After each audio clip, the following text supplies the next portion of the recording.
Good afternoon, Sue Smith, sitting in for Aaron Rand on this Friday afternoon. And you know that Gordie Howe Bridge, was it going to open? Were we going to get a deal? Well, it looks like it is going to open on Monday. The ribbon cutting was today.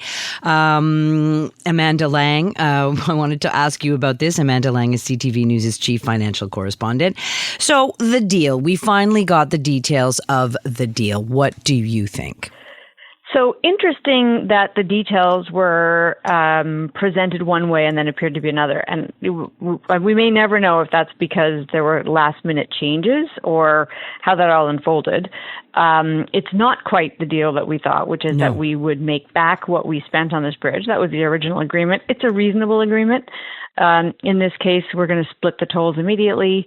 And, at the end of the day, we are dealing with a kind of an erratic and slightly bullying trade partner here, and we want to get the bridge open. So I think, we did what we had to do to get the deal so that the bridge will open because it's important for both sides. Mm-hmm. Yeah, I mean, I've been speaking to other people who share that view, but it does kind of seem like a climb down, and also even seems Carney was a bit embarrassed about it since he didn't really fully disclose the terms of the deal until he had to. I mean, that's one way to put it. Another way to put it is he seemed to suggest a totally different deal. Right. a week ago, what I understood him to be saying was that we would not only recoup the costs of building it, but also the debt, the interest payments on the debt. That's not the case. And again, I put that down to maybe things changed in real time. That's embarrassing, but at the same time, we have more important fish to fry than this this bridge and the revenue from this bridge. And again, the bridge is an economic benefit to us, right? Regardless of the tolls. The tolls are not the reason it's an economic benefit, right? It ups the ability for traffic between our two countries. It will be good. Getting it open is important, so that's all good. But it's a real sign, right, of where we stand on this as we get ever more erratic moves on the trade side from the U.S. This is all part of the puzzle. Yeah, and let's not forget that 6 and change $billion price tag that Canada put on it. Okay, so of course, in the meantime, while all this tariff talk was going on and all of this has been going on all week, Prime Minister Carney was meeting with the premiers in Charlottetown and says that the Federation is working as it should be, and said that the leaders are unified. Is that true, do you think? I think we can say the country's working. I think the premiers still have a kind of a shared goal of removing internal trade barriers.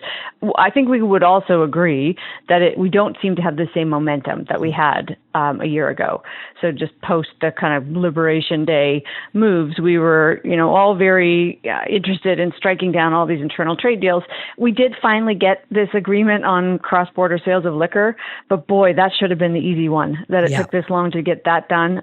Quebec still needs to change its laws, as you know, before it can sign on. I mean, this stuff it's slow moving for a reason, and it's because it's all tied to laws and regulations, and every province has to figure out what they want, what's best for them. So I wish we could move faster on it. I think the tone is right. The tone is good across the province, but I don't think it was ever not working. Our country works, and it continues to work. Well, it just was funny, the kind of rhetoric coming out in response to those huge 50% tariffs on a number of industries, notably dairy and alcohol and those things, and Doug Ford was sort of saying, yes, we're not going to roll over. We've got to, fight fire with fire and tariffs with tariffs. And the kind of energy provinces, which is at this point possibly the only weapon that I guess Canada would have. Neither Alberta nor Quebec seem to be anxious to start putting tariffs on those energy products.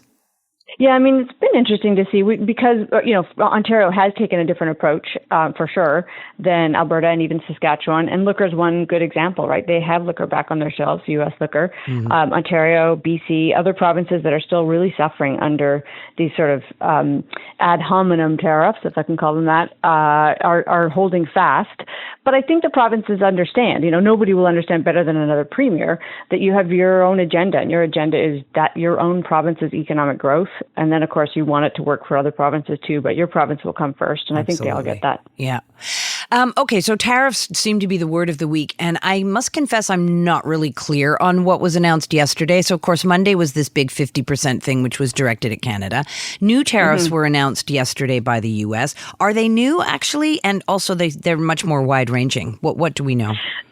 So they are new, and they're using a part of the laws, Section 301 in the U.S. That have been used by the U.S. already, but not in this way. And we knew it was coming because they were reviewing so-called forced labor globally. Now, forced labor is something that countries have had agreements on. Canada has been part of one. We have been taking it seriously for a while. I think our own regulations go back to 2020. We have, transparency rules. And the idea is you don't want somewhere down your supply chain to be inadvertently including, something that came from forced labor. So that's right. all good. The U.S. is using the rationale that we are letting forced labor goods in to allow it to impose new tariffs, 10%, in fact, as high as 12% on some countries. And really, when you say, are they new or are they old? In a way, they're just replacing the tariffs that the U.S. slapped on April 1st of last year. So because those tariffs were expiring, they needed new ones. We're going to have to deal with it. This won't affect CUSMA goods.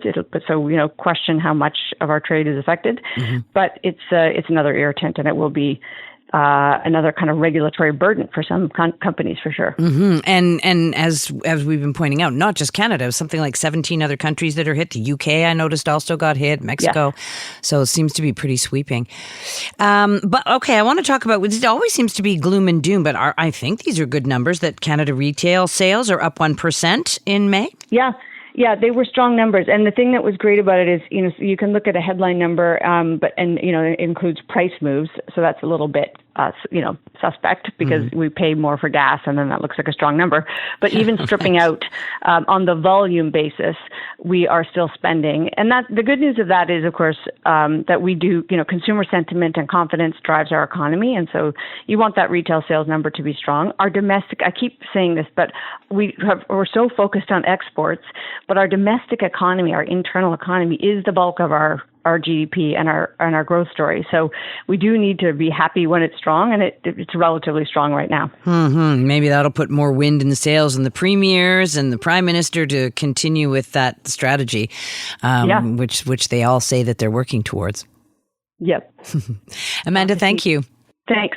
Hey, I'm Ruby Carr, the host of the podcast Encore. Check out our brand new episodes featuring music from the show that everyone is reheating as we speak, Heated Rivalry. Join me as I go behind the songs that brought Shane and Elia together. I'll tell you the stories of Feist, My Moon, My Man, Wolf Parade's I'll Believe in Anything, and Tattoo's All the Things She Said, and how they all became a part of this global phenomenon. Stream Encore on iHeartRadio, Crave, or wherever you get your podcasts.